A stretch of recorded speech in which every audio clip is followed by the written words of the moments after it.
Lorsqu'il refuse, le système lui dit que nécromancien est une classe secrète. Est-ce qu'il veut vraiment refuser cette classe? C'est vraiment compliqué pour lui de choisir cette classe, mais il ne veut pas faire d'erreur. Alors il prend le temps de bien réfléchir. C'est à ce moment-là qu'il s'est rappelé que les magiciens avaient utilisé une compétence similaire. Pour lui, on dirait bien que quelqu'un veut qu'il voie de quoi un nécromancien est vraiment capable avant qu'il ne fasse son choix. Il ne sait pas qui a créé tout ça, mais ça lui fait rire, ça l'amuse. Alors il en conclut que s'il était capable d'être fort à lui seul, au point de rivaliser contre n'importe qui, en plus pouvoir générer de puissants guerriers en même temps, il serait en mesure de générer un portail de rang B ou même plus. Dans ce jeu où il est le seul joueur, ses capacités dépendent de ses compétences, niveaux et stats, ce qui veut dire que l'invocateur peut devenir encore plus fort. Alors qu'il en soit ainsi, il va devenir le plus grand nécromancien jamais existé. Un monstre de puissance possédant une puissance que personne pourra rivaliser. Selon les points, il pourra faire évoluer sa classe. Un message l'informe que le temps qu'il a fait a dépassé leurs espérances. Il n'a pas utilisé la pierre de retour, alors il lui donne encore plus de points. Le système continue et lui dit que le total de points lui permettra d'obtenir une récompense spéciale.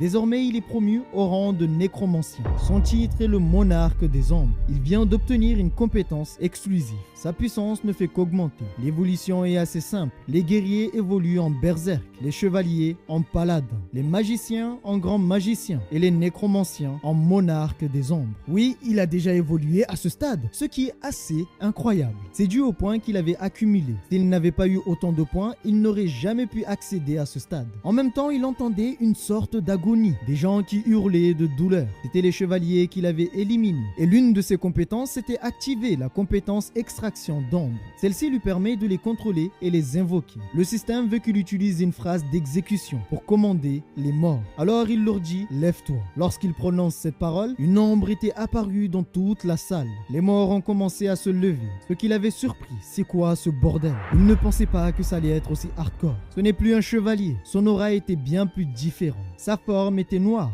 et terrifiante. Il ne comprend pas. C'est lui qui vient d'évoquer ces choses. Ça lui fait marrer. Pour lui, c'est assez sympa. Il possède sa propre armée des ombres. Il avait réveillé des fantassins de l'ombre de niveau 1. Et ce n'est pas le plus haut rang. Pourtant, ils ont l'air d'être assez terrifiants. Il avait aussi réveillé des magiciens de l'ombre de niveau 1 avec un rang élite. Mais soudain, il s'arrête et regarde derrière lui. Et s'il pouvait invoquer un ombre de rang S? L'ombre du chevalier qui gardait le trône vacant. Igris, le commandant rouge sang. C'est le plus puissant qu'il a affronté jusqu'à présent. D'ailleurs, même lui, il ne sait pas vraiment s'il pourrait le battre encore une fois. Igris est un monstre de puissance. Alors il s'approche du chevalier Igris et l'observe. Par la suite, lui dit « Igris, lève-toi ». L'ombre a commencé à l'envahir, mais Igris ne bougeait toujours pas. La seconde suivante, une aura écrasante se dégageait de lui. On dirait bien que même mort, il est vraiment beaucoup trop fort. Igris ne veut pas être son serviteur. Son pouvoir a échoué. Ce n'est pas bon. Le taux de réussite sur la soumission est basé sur le niveau et la durée depuis la mort de l'ennemi. Ça fait bien plus de 4 heures que Igris est mort. C'est normal que ce soit compliqué. Il n'a que 3 chances pour l'avoir.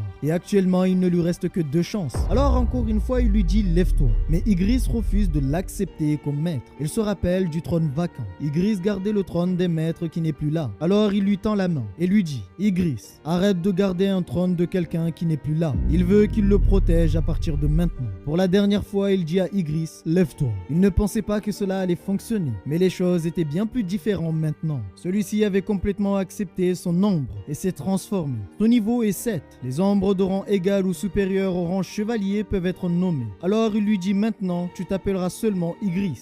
Le redoutable Igris se prosterne devant son nouveau maître. Et il faut savoir que Igris est de rang S, le plus haut rang dans leur monde. Sans oublier qu'un autre chasseur de rang S le poursuit. Maintenant il peut réellement le combattre. Mais attention, Jinwoo n'est pas vraiment au rang S. Comme vous avez pu le voir, il a vraiment galéré à tuer Igris. Et il n'a pu le tuer que par chance. Ainsi, tous les chevaliers et les mages qui étaient dans ces lieux se sont prosternés devant leur maître, devançant Jinwoo, montrant sa supériorité. Il leur dit qu'à partir de maintenant, prenez soin de